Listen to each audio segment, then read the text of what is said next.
We are here because we are dedicated to helping the entire CrossFit community. Determined to elevate coaches, box owners, athletes, and everything in between, we believe that this mission will begin right here, right now. While this time and this goal begins with you, our hope is that you take this fire ignited within you and weave it into your own life with the same unrelenting passion to give those you have the privilege of coming in contact with the best hour of their day. All right, we got 4 guests today. So let me introduce you by name. We got John, we got Brandon, we got Nate, and we got Will in the background there. So walk me through your titles of Redemption Road, because I don't know the exact titles. Brandon, president. John is a vice president, and then we got 2 members. Is that what we got going on? Tell me how this works. Tell me the rules for reference for the listeners. We got Redemption Road CrossFit. We got the founding members here. Sure. Yeah. So we have 2 board members from our foundation, Redemption Road Fitness Foundation, titled appropriately RF2. That's right. You mentioned you're a math guy. Yeah. RRFF. And so I'm the founder and the president. John here is the vice president of Redemption Road Fitness Foundation. And Brendan is also a CrossFit level 2 trainer. John, get it right. Get it right. Yeah. Yeah, I almost got it wrong. Yeah. And so are you, John. Yes, sir. Okay. And then Nate and Will very recently level 1 trainers. So I definitely want to talk about that's where I met you guys. Okay, so let's get the elephant in the room, or whatever the cliche is. For those listening and don't know, these guys are the founders of this. These affiliates are inside the walls of the prison. That's right. So not everybody knows that. And for reference, if you haven't already, go back and listen to Brandon and John, as well as Taylor, on Savon's podcast. Google that. I'm sure you'll find it. But he did a really great job chatting with you guys. We don't need to be redundant about some of the stuff you guys talked about. I want to talk about really the level 1 experience. I want to talk about the fact that 20 out of 20 of you passed the level 1 test, unheard of. And I want to talk about what the studying was like for that, and just all things CrossFit. So definitely want to dig in there. I talked to these 2 guys a lot. Nate, Will, I haven't spoken to or heard from you guys since leaving a couple of weeks ago. How have things been? Yeah, been good. It's exciting to be able to write CFL1 next to our names on every single piece of paper that we have. Dear Mom. Yeah, you're just like signing a letter to your mom, CFL1, and it's like absolutely on all Post-its from now on. Let me start there. What do family members think of CrossFit? So for me, they had to dig into it a little bit. My sisters had been involved when they were a little younger through high school and whatnot. And so when the rest looked into it, they were pretty excited because they knew this is the kind of thing that not only I would thrive in, but that I've loved since I was young. So they saw it as a good career opportunity for me and myself, something that I would excel in and love to do, Yeah, you guys all did great. Will, I know you're tight with Tevin. Yes, sir. I've been speaking with him quite a bit. He's going to Watchtower every so often. We haven't gone to link up yet because he's working and I'm working, but hopefully we can get together. What about you? What's the reaction been from family? Oh, my family loves it because they see a change in me personally as a person. I said that. Yeah, sure. I said that terribly, but you get it. Yeah. It's for them, it's not about the working out. It's about how I progressed since I started CrossFit as a person. And I'm just, every day I'm thankful, and they love it. They just love to hear me talk on the phone, positivity instead of negativity all the time like I used to. And it's a real big thing. But like most CrossFitters, are your family members like, we get it, you do CrossFit, can we talk about something else? Yeah, right. Absolutely. they can't wait till they change the subject. Has you guys have the fact that you guys now do CrossFit influenced anybody in your family or circle to do CrossFit? My sister and my grandma started it. My grandma quit immediately. Said it was way too much work. My sister's on and off, but I feel like they'll get back into it the more I stick with it. They like the community more than anything else. They just don't like to work out. That's awesome. Well, okay, so let's take a step back in case the listeners didn't listen to the show. Talk to me about day one, Brandon. How do you find out about CrossFit? And then how do you, I mean, it's hard enough to open an affiliate, outside the walls of a prison. You guys have successfully opened 9. Is that correct? Is it 9 affiliates? We have 4 official affiliates and we have 9 facilities in the process. Yeah. I mean, I want to give the listeners an understanding of who Brandon is. So we meet at the level 1 and, you guys are awesome. First of all, as something we didn't touch on, with a mask on, I recognize Nate and Will, right? And what I was going to say is on most weekends, I leave on Sunday at about, 4:30, 5 p.m. And if I saw the person the next day, I'd be like, who are you? Like if I saw a participant, like, have we met? Like that was the type of impact you guys had. Like I remember there was a 20 of you guys from your wing. I think you said like 4 or 5. Of course, Mary and Amber Lee were there as well. But the impact that you guys had on it was, me, Nicole Gordon, and Becky Harsh, cannot be understated. And then, of course, David Tittle was there for the second one. So, you guys, I'm not going to cry on the podcast. I've never cried on the podcast. You guys might cry, but very impactful. I've spoken about you guys to so many people. It's like the same CrossFit effect. They're like, shut up. We get it. You went into a prison and taught CrossFit. Can we talk about something else? But one of the things that I want people to understand about Brandon, there's my wife. Thank you. Hi. Hello. Bone broth.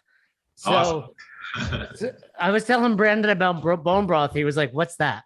What's that? So Brandon, you guys run your competition in, oh, there you go. You're not drinking bone broth. What are you drinking? No, just coffee. Just coffee. Yep. And Matt Frazier does the programming. Yeah. And we're looking at the workouts, and there's a workout that calls for assault bikes. And I was like, how many assault bikes do you have? And Brandon's like, none. And I said, hey, should we, do you want to maybe do a different movement in there? And Brandon goes, nope, we'll get them.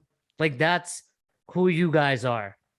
And I think like, that's what's so appealing, and it's contagious, if you will. So, I have, and in my mind, I was like, yep, they will. Like, I have no doubt Brandon's going to figure this out. So going back to my question, how'd you hear about CrossFit? Yeah, well, thanks for asking, Jason. It is not without the work of a very awesome, very heart-driven team that we've been able to accomplish what we have. This all started because I wanted to do a competition with other facilities, and I had an idea that this might become something bigger. And so I went and I found the 5 guys that I knew that were just extraordinary people. And John right here, he was my first choice. And there's another guy named Trevor Jones. He's also a level 2 trainer and still involved in the program. He's out at 4 Mile right now. And Damian Arguello, the effective co-founder of this program. And he's a level 2 trainer out in Ark Valley. And and another guy that he ended up not going with CrossFit, but a very good guy. And it was important to me to choose these individuals. Yes, they're all amazing athletes. They all 4 of those guys happen to be the greatest athletes I know at the time, and probably still are. Who's the fittest though? Who's fitter, you or John right now? Well, he's beating me on the. Or is it Nate behind you? Or Willie? Not those guys. I beat him in one event, and he beat me in the Yeah, other. Will beat me by a minute and a half on an event today. So as far as the overall leaderboard, Brandon, he's got me in overall fitness, but I'm currently the second fittest in the gym. Tell me, I mean, In John, your in the- deadlift is what, 550? What'd you say it was? My best is 565, but just the other day after it was a 2-part workout where it had 16 push presses, 18 box jumps, and a 60-foot shuttle run. I saw that workout somewhere. What was that? That's for our drum ups. Oh, that's right. Okay, that's Yeah, right. and so 12-minute ANRAP. So after that, then you had 10 minutes to get your best attempt at a deadlift, and I hit 550. But his squatting that like nothing too, on his back squat. Now, for reference, you guys train like an obscene amount. Not always. So Not always? So in fact, for the first 5 years of this program, our training was about 45 minutes to an hour a day. Mhm. Do you feel, I know I'm really bad, by the way, as a podcast host, I go all over the place. So just work with my brain for a sec. Yeah. For the listeners, do you feel you made the most gains in your fitness when you were training less or more? That's a great question. Mhm. So I would like to define the answer into 2 categories. Overall fitness, more. Mhm. My 1 rep max strength, less. Okay. And you guys would you say when you started training more, there was more of an emphasis on recovery?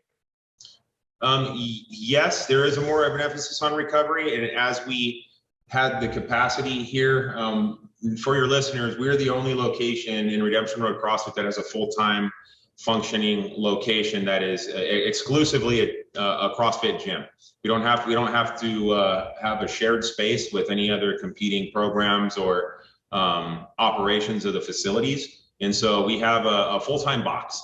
And so it's the first time that we've had that access since we moved here to Sterling, Colorado, here and founded Redemption Road CrossFit Sanctum. And as we had more access in time to the weights, more than 45 minutes a day, trying to squeeze it in between running classes and training ourselves, we did have to learn that work rest ratio a little bit better, especially when we were looking at training more competition style training of trying to go to that next level of athleticism. And so, so I guess that's informative to your question, but as well as to let you know that it's a ever growing process for us, because we are presently trying to figure out exactly what that looks like. I've also noticed with the higher amount of training, large increase in flexibility and range of motion. Mm-hmm. And just, hitting a full snatch several times a week, it really helps you to continue to do that. Whereas when you're only doing it once a week, that's a lot harder. Yeah, these movements, doing the movements will get you better at the movements. Yeah. Now, and also now, I guess I would like to define strength versus power too, because while strength, 1 rep max strength on like a squat or a deadlift, I think have gone down just a little bit, but my power has gone way up for like a power clean or a jerk or something. So I think it's a complicated. Defining these things. That's great. We're pretty in tune.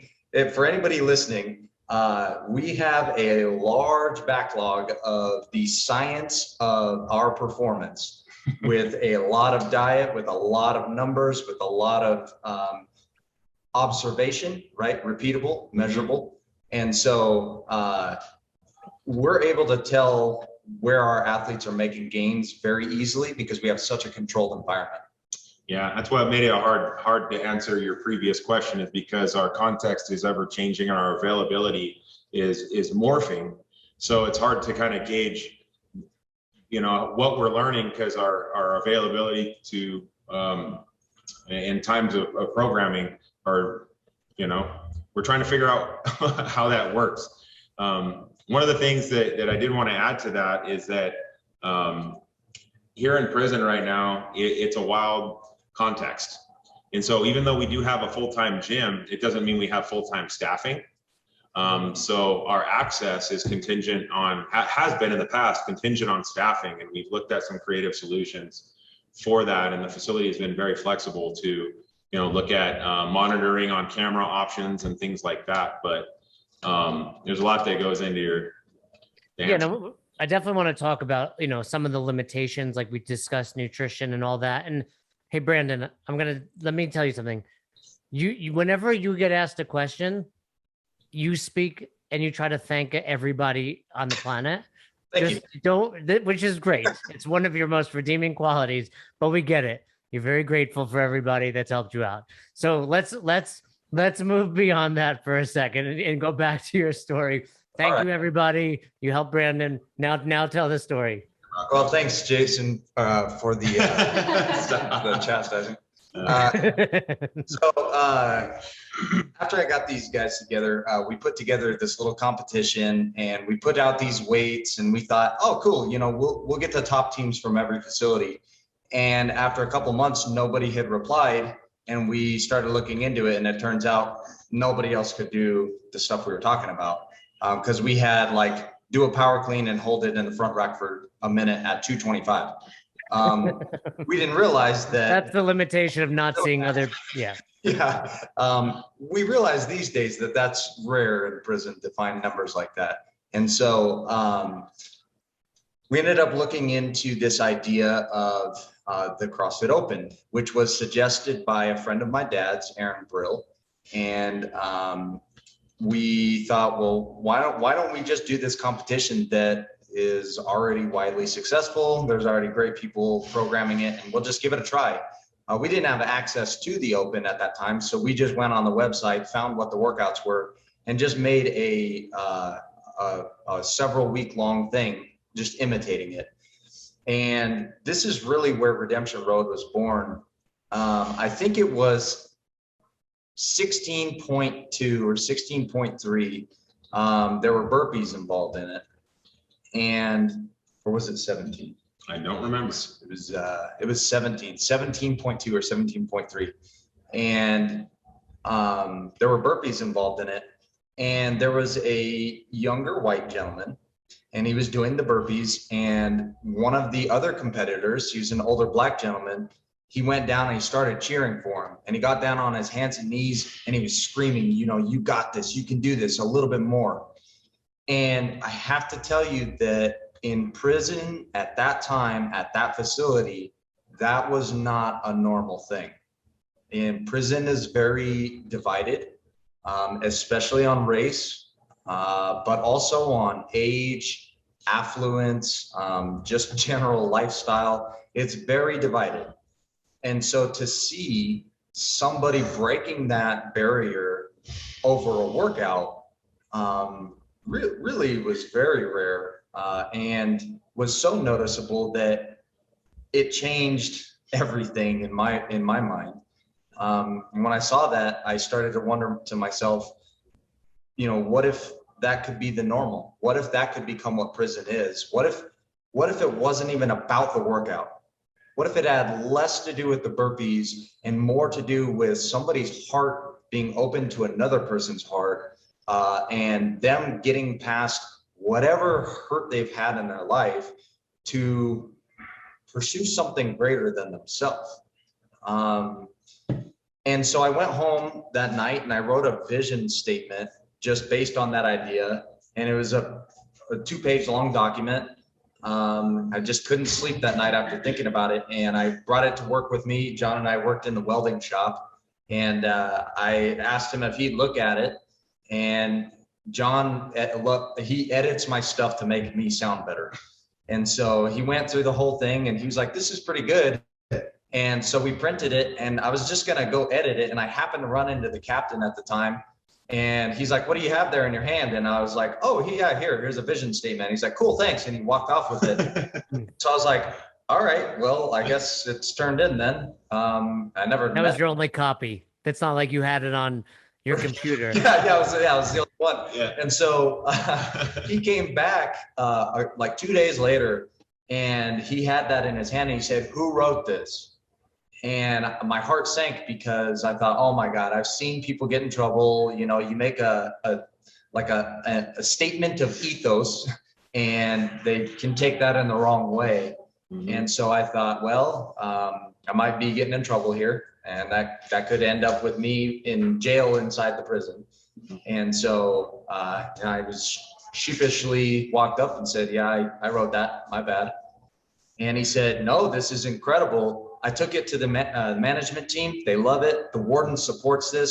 They want to back the program and buy whatever equipment we need for this. The director's on board."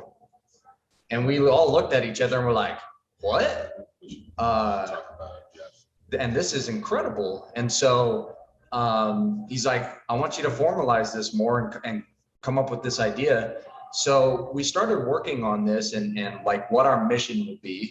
And this is where we started running into one of the main supporters of this program, Jeff Long, who was a programs major at the time. And he worked just next door to John and I in the welding shop.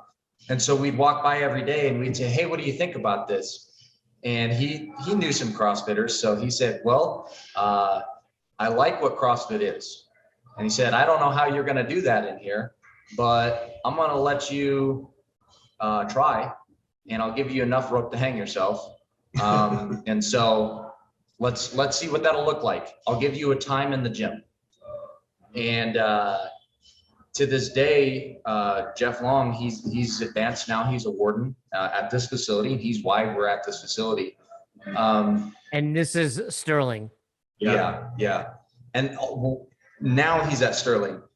All this former story, this was at Lyman. This was our the first CrossFit affiliate in prison in the world at the time. Was at Lyman. Yeah. Yep. And so we ended up grabbing a few of our friends that it was all based on trust. None of us knew CrossFit. I didn't know what a snatch was. I didn't know what a double under was. And that's where we started reaching out to Aaron and asking him, you know, what are these movements? Because we have no idea. But we would go and we would run classes 7 days a week. And we just started bringing in a little bit at a time and writing proposals. And that turned into what it is today, with 9 facilities involved, over 1,000 members a day. In the last 3 years, well over 2,000 program contacts. And in prison, that's a big deal because most programs are about 14 people. Now, I'm imagining there were some limitations, and I'll let you chime in there, John, but I'm imagining there's some limitations as far as equipment back. I'm imagining there's no bumper plates. There's no sets, like 2 sets. We had one set of some ancient ones. We couldn't even find them online. They've been at the facility for like 20 years and good quality. Kilo one, yeah, they bounce this high, you know, when you drop them. But yeah, we did CrossFit at Redemption Road at Lyman. It really changed what DOC, the way that DOC looked at equipment for facilities, because you're absolutely correct. The old prison rock pile was the norm, where guys just go out and they, you know, back and buys, chest and tries, and, you know. So you guys did it too, right? We did, but in a sense, I played football for 7 years, and you know, I've always, my training has always been adapted very similar to a DB's training in football. And so hang cleans, power cleans, those movements were, you know, intrinsic to that kind of training. So always did that kind of stuff, loved strongman events and different things. So we were already on our way to some hybrid style fitness before we got our introduction to CrossFit. But I did want to circle back to something that Brandon left out, and when he was talking about the genesis of the program. One of the things that helped us the most is when we found out that there was a level 1 trainer's guide. And I'll tell you what, I remember when Brandon got a hold of the level 1 trainer's guide, he devoured it. How'd you get that? So it's a free PDF. And what we can do is we have our family members print out the PDF and mail it in. And so you had a hard copy in your hands. Yeah. Oh yeah. That's how we all learn, by the way. All these guys that passed, that's how they learn. So Nate and Will, you have like, it's your Bible. We have like 30 or 40 of them floating around. Yeah. We have those are our Bibles. All one sheet at a time. Yeah. And for reference, for the listeners, we show up at a level 1 in any box, and I'm like, hey, take out your guide. They're like, I didn't get it. I didn't print it. I didn't do this. Like, no excuses. Like, you guys are 30 copies floating around. And going back to what I said earlier, 20 of 20 people passing. Unheard of. Like, when you told me that on the phone last week, I was like, I immediately, called Nicole, called Becky, and like, they're all so excited because, it's not a hard test, but it's not an easy test, right? There's some questions that definitely people stumble on. And I've said this numerous times, probably on the podcast even, where I'm like, I'll oftentimes when I'm lecturing, and I know I can speak for the other seminar staff, we ask rhetorical questions or we ask questions just to get involvement. And literally, I remember Taylor, Forrest, Carl. Who was the guy sitting next to Carl? Another older guy. Chris. And Mario. Like, you guys were like giving us the answers back, and I was like, I don't have to even. There was no joke. Once or twice, I was like, asked it because I forgot, and I had to be like, thank you for reminding me. Who is the oldest? Is I don't want to offend Carl, not that he listens to the podcast, but is he the oldest guy in the bunch doing? We had a guy named Danny from one of the other facilities. He was a little bit older. He's probably mid to late 50s, a smaller guy like my size. Yeah, Paul Goodwin is, I think, our oldest guy. He's a Paul. That's who I was thinking of, Paul. 56. And on the first seminar, the second seminar was David Bean, and he's almost 70. Yeah. He was pretty up there. He was 60. Yeah, and William. I remember a guy named William. Yeah, William Gray. Yeah, but David was the oldest of that whole group. From Lyman. Yeah, because I was asking that whole night. I was like, who's older? Yeah. Oh yeah, because you guys stuck around for the next two. On the note, Jason, if you don't mind me saying, as far as these guys in the return from their studying, he can't be with us today because he is such an avid studier.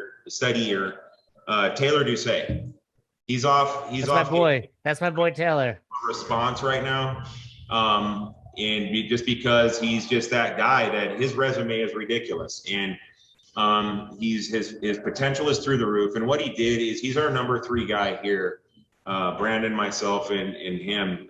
He came about a week after we arrived to this facility. He asked when he heard that we were leaving Lyman, he's like, I want to go where you guys are.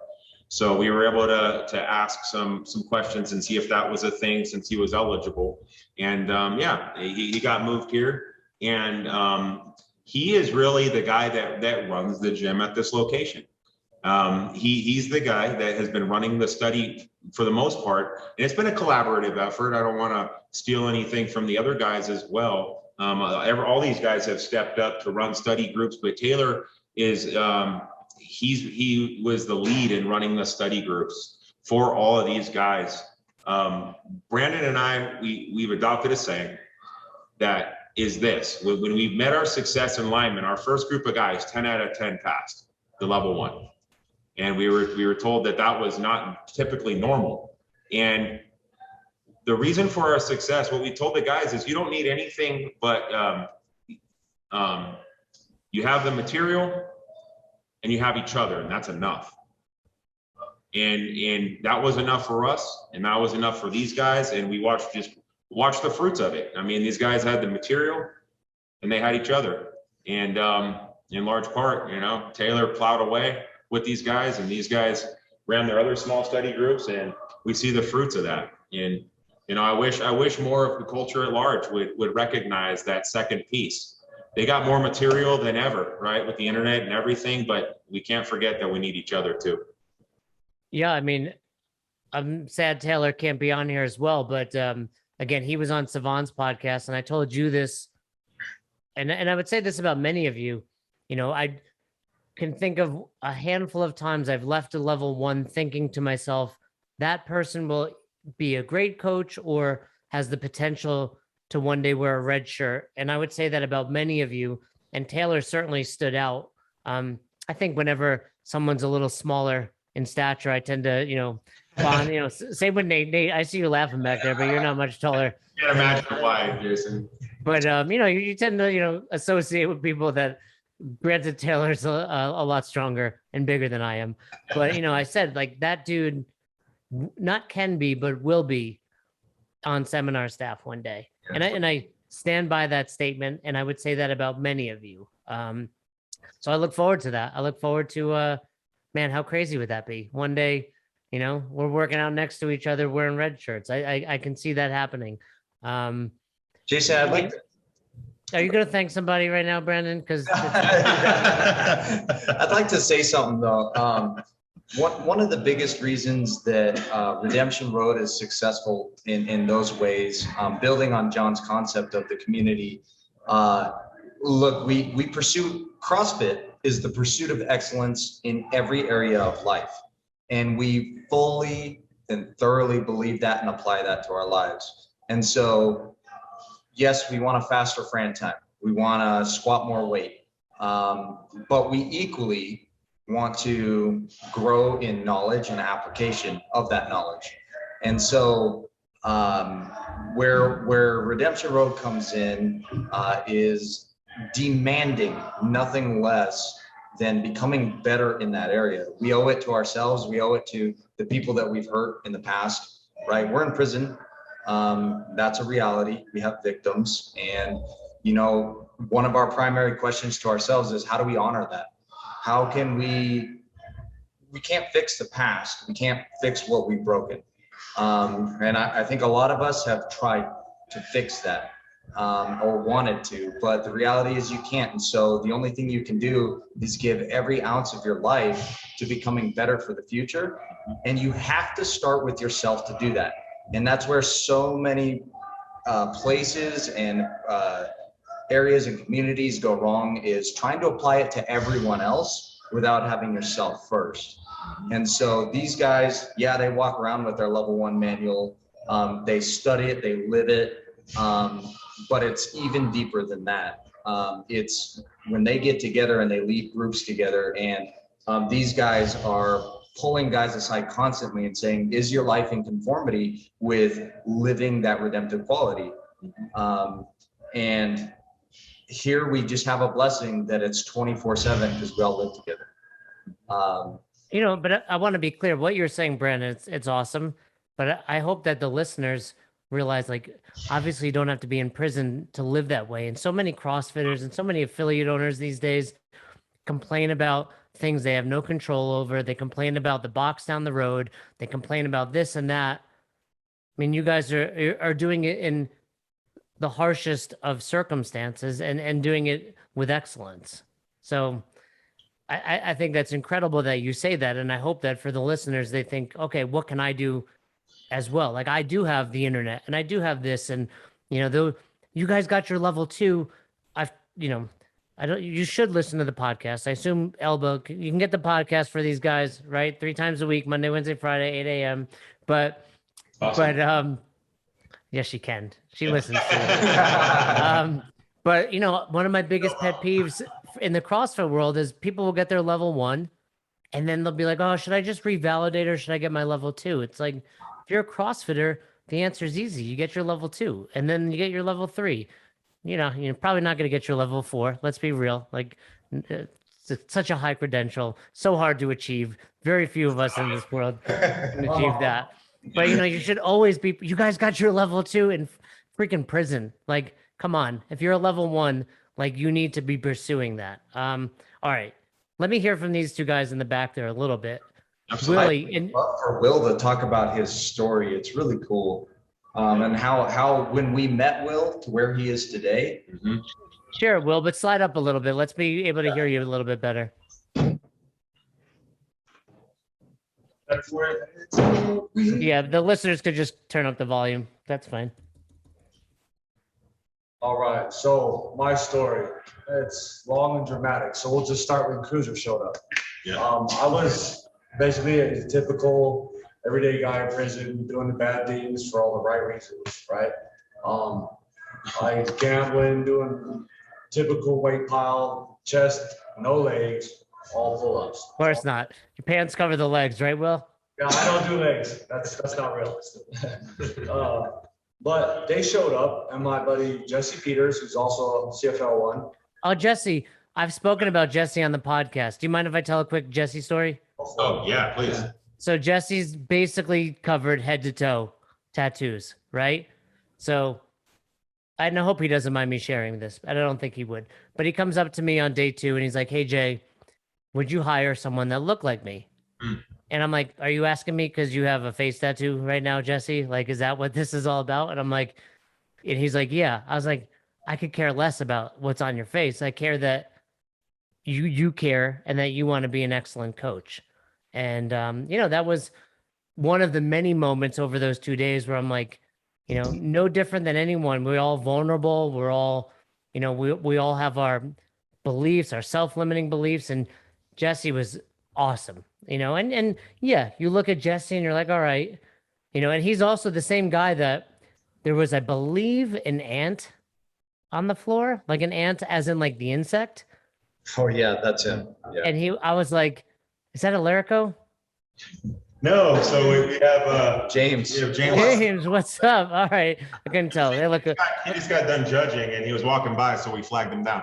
James jacked back there. What is that, a double XL you're wearing? Oh yeah, he tied my deadlift 550, by the way, personal PR for it. Yeah. Nice, James. Yeah. But anyway, Jesse's like moving this ant. And I'm like, it's an ant, Jesse. Like, really? And he's like talking about how he loves all creatures and insects and birds. And I'm like, all right, dude. All right. So yeah, that was just a really, motivating story for me. And I think that truly is the beauty of CrossFit. Like, yeah, Jesse, there are some boxes that are going to be like, no, like you got a head tattoo. And there are going to be better boxes that are like, I don't care what's on your head. You're going to have a little bit of trouble winning over 80-year-old Donna.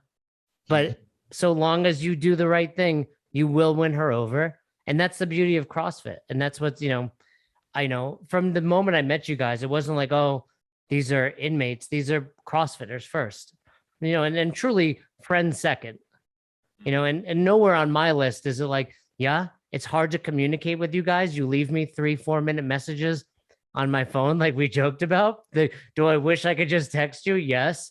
But, given what it is, we'll figure it out. So, I'm ranting, I guess. But anyway, I get super, you guys bring the best out of people. Like it's really, and that's what it does for me.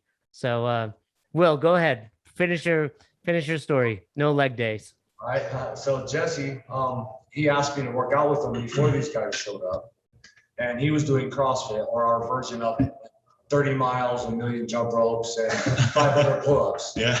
And he's a great runner, so I did it with him. And these guys showed up, and he's like, "Hey, I'm going to go work out with these guys. They're the CrossFit guys." I'm like, I don't know. It's too much for me. I don't want to be all involved. And he's like, "Just come on, bro. I don't want to get too big." Exactly, right? And I was frumpy. I was chunky. Was he chunky? Oh yeah. He was a chunky guy. I weighed 205, okay. and now I'm down to like 175, 180. Wow. On the same token, I'm like, fine, I'll be there. Why not? And I started going out with them, and the first thing we did was Tabata air squats. And I didn't do a single correct air squat.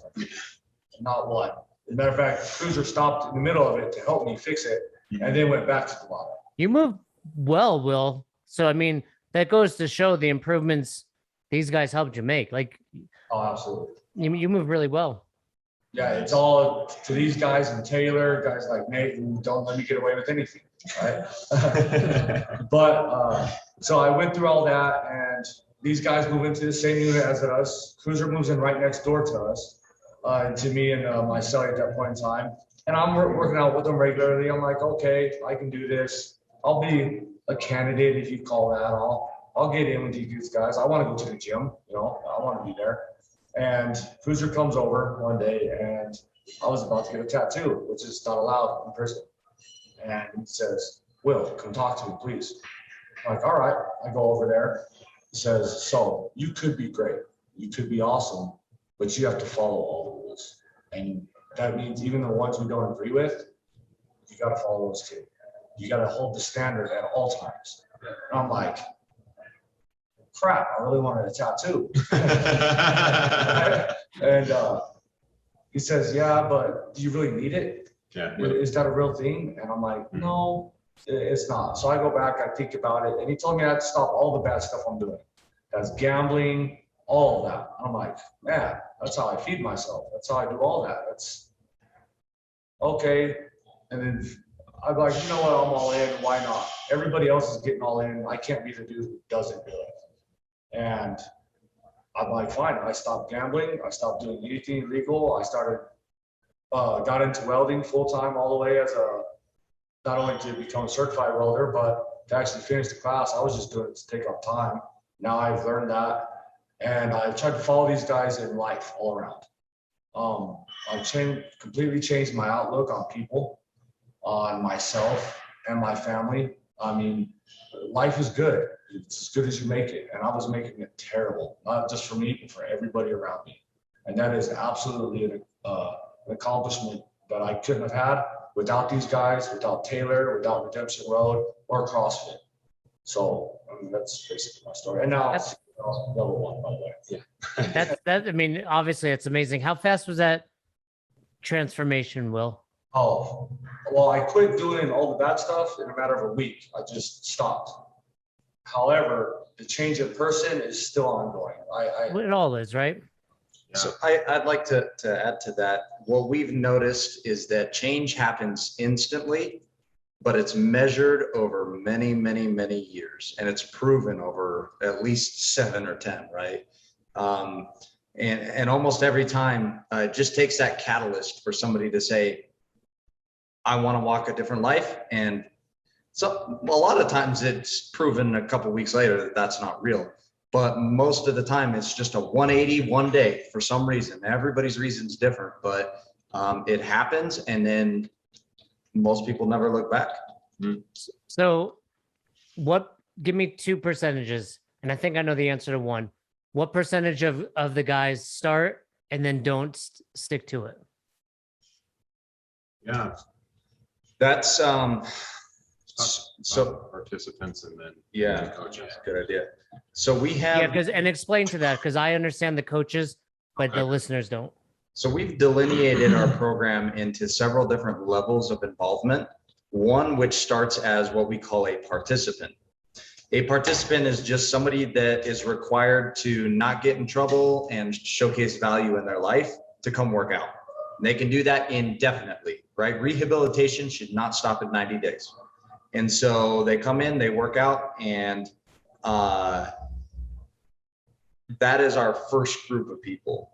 Now, from there, people that want more out of it, like these 3 guys back here and the guys that you met at the level 1, they say, hey, I want more out of this program. And after 180 days, they enroll into the coaching track of the program. And so there are different statistics for those groups. The participant, as far as people dropping out because they don't want to do it anymore, is actually pretty low. It's about 20%-ish.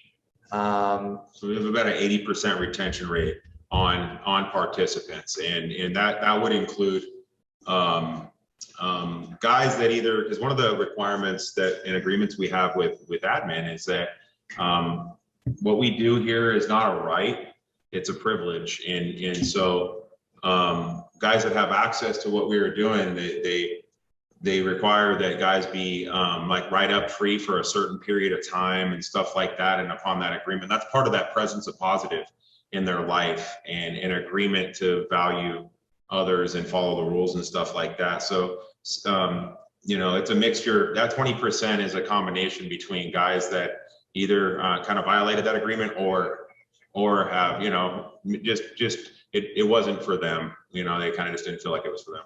Yeah, and guys that have just walked away because they don't like CrossFit is pretty low. It's like 5%. But guys getting in trouble at some point happens. Now, as far as our coaching track goes, we have a So explain what that looks like. Okay. please. So after 180 days of participation, anyone can apply to the coaching track. All that we require is that they've been present and that they've showcased human value while they've been here and that they're hungry for it. Now, when they enroll in that, we enroll them into a syllabus, which is a demanding series of studies. And that's why these guys are all passing these tests, because we have them read a stack of material and books that is probably as tall as I am by the end of this. And not all CrossFit related? So that's a great observation. CrossFit is gymnastics, it's weightlifting, it's Olympic lifting, right? So I like how you left out monostructural. I think we should get rid of monostructural. And so we have them read in-depth volumes that are specific, such as Olympic weightlifting texts or Overcoming Gravity with Stephen Lowe. Best Hour of Their Day by Jason Ackerman. Is that required reading? So I'll get to that. All right. That's So number one, foundation. All we're talking about is movement books. And Becoming a Supple Leopard, right? The standard Kelly CrossFit. Starrett, yeah, classic. And the level 1 and that kind of stuff. And so we want them to know what it means to train like a power lifter from Westside, what it means to train like you're in Iran and looking to go to the Olympics, because they have different training methods than the Russians or the Americans, right? And so we want them to have a very in-depth knowledge of human performance. That's because the standard of excellence, right? We want to represent CrossFit as excellent. And we're noticing our athletes here are very good athletes. And it's because they don't just do it, they know it too. And so from there, we start getting them involved in stuff that's going to build their character too, building habits of study, evaluating why they believe in what they believe in, and what human value looks like. What is ethics, and how do you apply that to life? And so this is the area where a great book by Mr. Ackerman comes in. Bestseller, available on Amazon. So they get involved in that kind of stuff, and once they pass through that syllabus, I'm shortchanging it, but the long-term goal is that they increase more and more and more over years, and only by about 6 years in the program can they get to the highest level, but it's an indefinite program. I have a recommendation, a real recommendation. Have you guys checked out any of Ryan Holiday's books on Stoicism? No. There's one that I read, I think it's in my closet. It's called The Daily Stoic. And I mean, I have no attachment to Ryan Holiday. I like the guy. But it's a passage every day from one of the classic Stoics, Marcus Aurelius, Seneca, etc., and then kind of relative to the real world. I think you guys would really like it, as well as his other books on Stoicism. So if you guys can find that, get your hands on a copy. And then he also has a journal that goes along with it, like prompts relative to that. I think you guys would really like it. Sure. Awesome. So to answer your previous question, the dropout rate of people that have gotten into that is remarkably low. I'm only aware of 2 people in the whole program that have dropped out of that, and it was just because they got involved in other great pursuits such as vocational training, and it was just a lot of work for them. So the other percentage that I think I know the answer, but what's I don't know if I'm going to say it right. Recidivism. Recidivism. How do you say it? Recidivism. Basically, when you leave, not coming back, right? Right. Yeah. Recidivism would be, the recidivism rate would indicate how many people come back to prison, a percentage, as opposed to how many are released. And I think if I'm correct, I don't know if it's 100 or 0. I don't know what the right answer, which way you were supposed to say, but it's the good one. It's the good one of those. Yeah, we don't. So today we don't have a ton of guys that have left. In large part because most of our coaches where we started this in Lyman or even places like Fremont, CrossFit 999, one of our other branches, or Arkansas Valley are made up largely of long-term guys that have long sentences. And so at Lyman, none of our friends went home except for one. We did it there. It's been going there for like 5 years. And so, I'll let Brandon talk to the numbers, but yeah, we've had nobody return to prison. Well, and I saw Tevin, for those that haven't heard us talk about it, Tevin was, what's the term? Paroled? Is that the right term? Mm-hmm. Yeah, he was paroled to a halfway house. And Nicole picked him up and brought him back for the seminar. And end of the day, or day 2, I should say, not that I'm worried about Tevin, but I'm the way he's worried about what would happen between you guys if he came back. So I think there's the accountability of like, if you're back here, like, this is not good for you. Like from our perspective, I think he's more afraid of you guys. Yeah, we'd give him a really aggressive hug. I mean, upset that you guys would be upset with him. There's a level of accountability that you guys are holding each other to. Yeah, the community here, once it's developed, it doesn't stop in somebody's life. Mm-hmm. And so a guy like Tevin, he gets out and he's carrying forth a huge weight because we're all looking up to him, right? We didn't get that chance to get out of prison because of our sentence. And so when a guy does get to go out and gets to go not only enjoy the world and be free, but also gets to carry forth the message that, hey, there are people in prison that can be successful at some point. Mm-hmm. And can make a change in their life and demonstrate that. That's a large responsibility on his end. And when he looks at what if he was ever to come back, he knows that we would be so disappointed because we believe in him. And it's a good fear, right? Yeah, it's a healthy fear, and you're right, that accountability is real here. In large part, that military units are usually pretty tight, not because of the inner strength of each individual, but because that the person next to you is relying on you. And life is the same. I know that I need to be strong for Brandon on his worst day, and vice versa. And that's what makes this whole unit strong. And so, of course, if somebody messes up, we're there to catch them.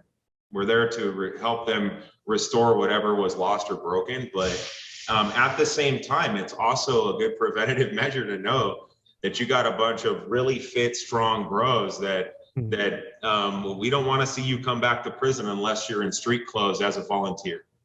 Which, he was there coming back. Let me, for the people watching, let me have James chime in a bit because he's sitting in the back there. Yeah. James clearly comes from the chest tries world. I have the suspicion he's got some dumbbells that he's doing some curls still, because look at those arms. There's no guns allowed in prison, I thought. What's going on back there? What's going on back there, James? Talk loud, so here, James. Light up. So, James, these guys are clearly doing the CrossFit thing. You're clearly, I'm making some assumptions, but you're clearly doing the bodybuilding thing. How do they convince you to check this thing out? Actually, no, I wasn't doing the chest try thing. It was honey buns and a bed for me. Were you chubby too? You and Will? I was 235 pounds and chunky. What's the fascination with honey buns? They're delicious. Oh, yeah. I mean, you explain that one. I think. I'll send you one and then you put it in the microwave for about 15 seconds. And throw some peanut butter on it. And is it because that's one of the few treats you guys have access to, or do you truly love honey buns? It's one of the few. Yeah, both. Yeah, it's a coin flip. It's like so if I come to visit, am I allowed to bring other better treats than honey buns? Absolutely. Yeah. All right, I'll do that. I might bring some Pop-Tarts or some cinnamon toast. Oh, that's my favorite.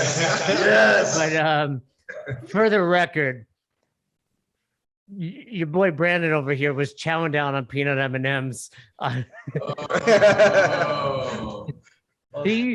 time I looked over at Brandon, he had peanut M&Ms, granola bars. He was just It wasn't cheat day, it was cheat week for him over here. Yes.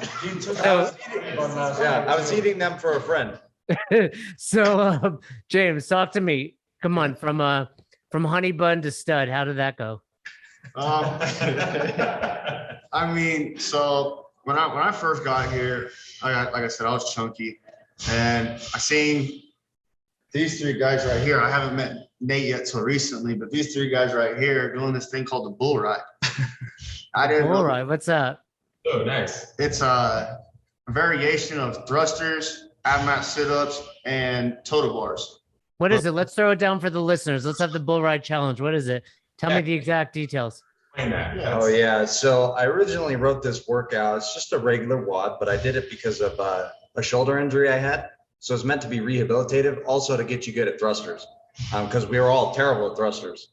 And so it's pretty simple to start with. You have 8 minutes to do 8 thrusters, 8 hand release push-ups, and 8 toe to bars. But the catch is we redo this every week. And every time you get over 5 rounds, you have to increase 2 thrusters. And so it gets increasingly difficult. Did the other movements stay at 8?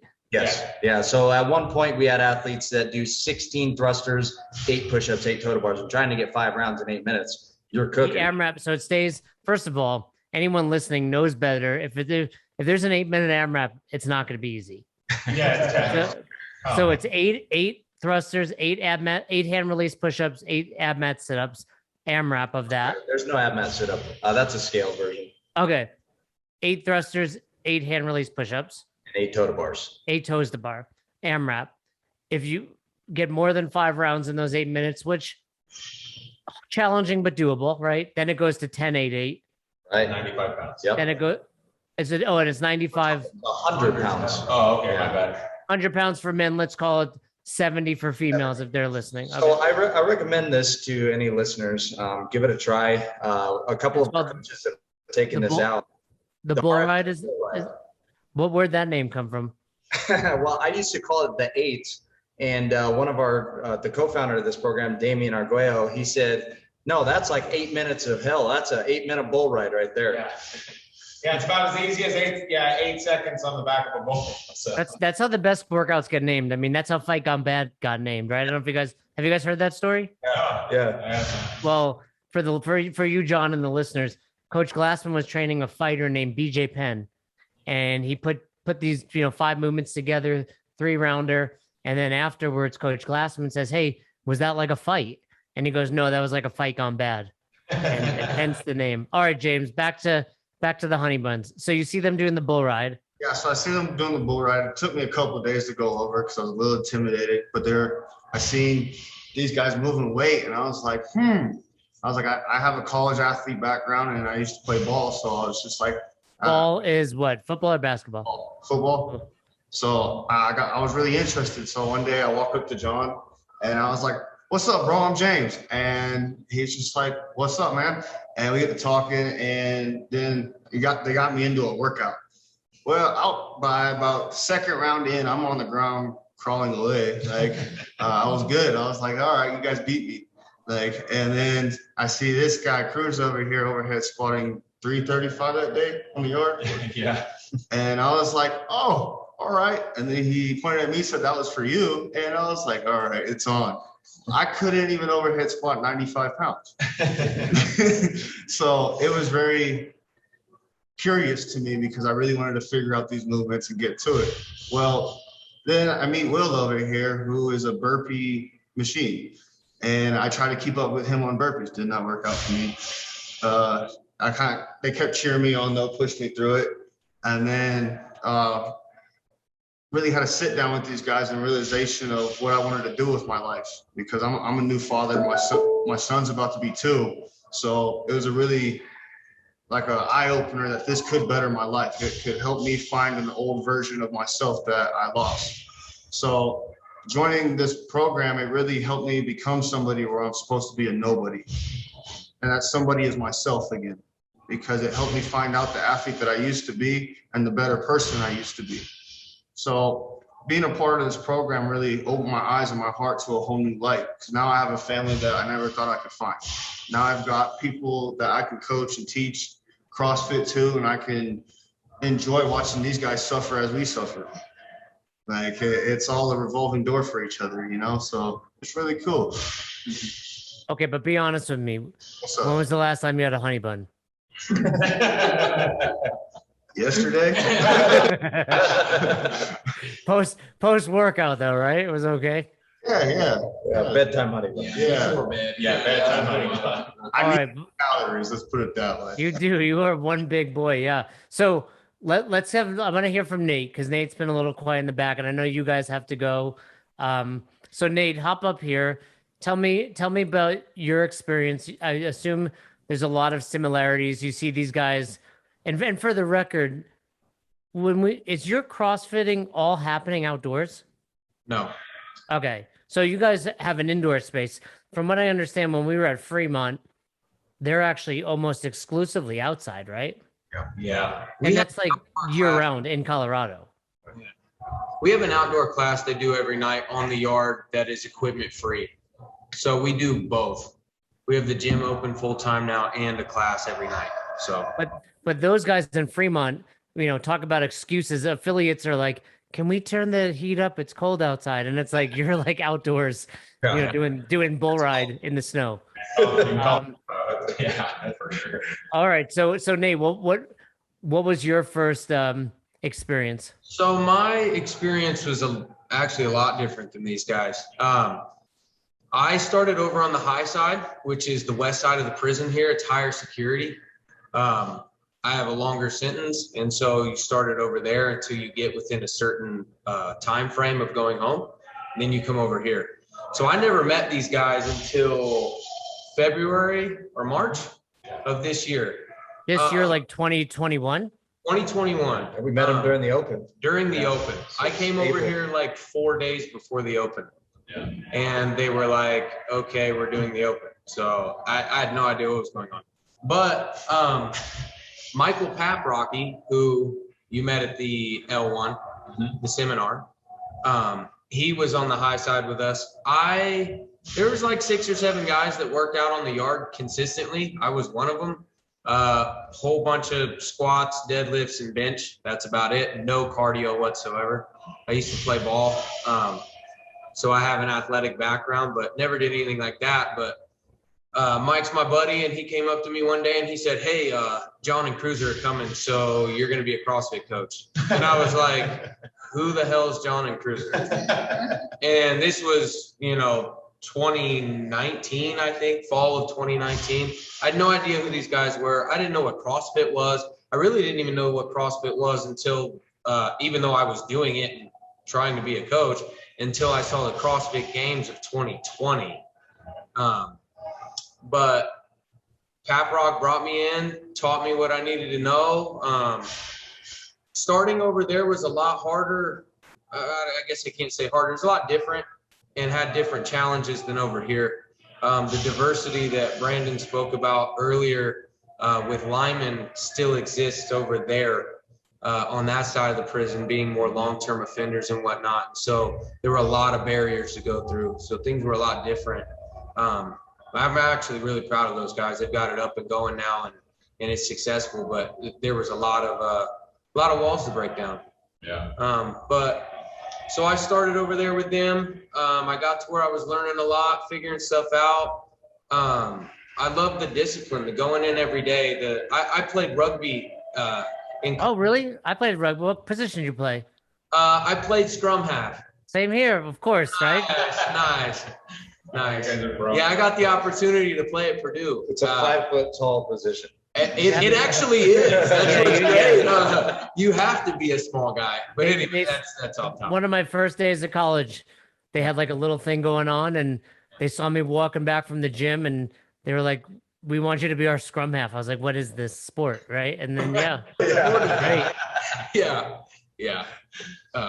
Anyway, yeah, you got to be little for those of you that don't know, because you got to roll the ball in if you've ever seen any part of rugby. Anyway, off topic.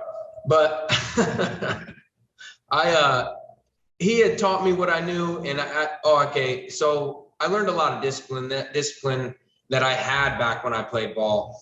And I didn't have any of that kind of structure later on in my life. I lost it. I didn't know how to formulate it myself anymore. I didn't know any of that stuff. And this gave me that again. It reminded me, people say people change. I'm not somebody that had to change. I just had to remember who I was before this. You know, I was a different person before. And this helped bring that back to me. The camaraderie, the community is something you don't find, especially over there. Like when you have 5 or 6 guys like we did over there, and you still have the diversity that's going on over there, it's something special, because a lot of people can't even find that out there where you are, let alone in a place like this. And so Pap Rocky sat me down one day and was like, hey man, you need to go be with John and Brandon. And I'm like, okay, why?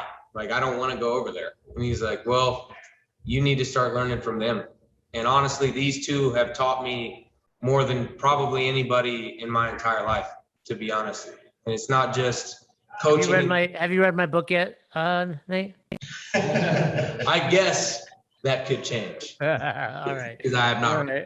All right. Look at James back there trying to sneak in the shot. Look at James trying to get back there. Yeah, trying to get his modeling career up and running back there. They taught me a ton about coaching in the gym. I've learned so much from them. He was right. I needed this, but more than anything, they've taught me how to carry myself, how to address people, how to live the right way all the time.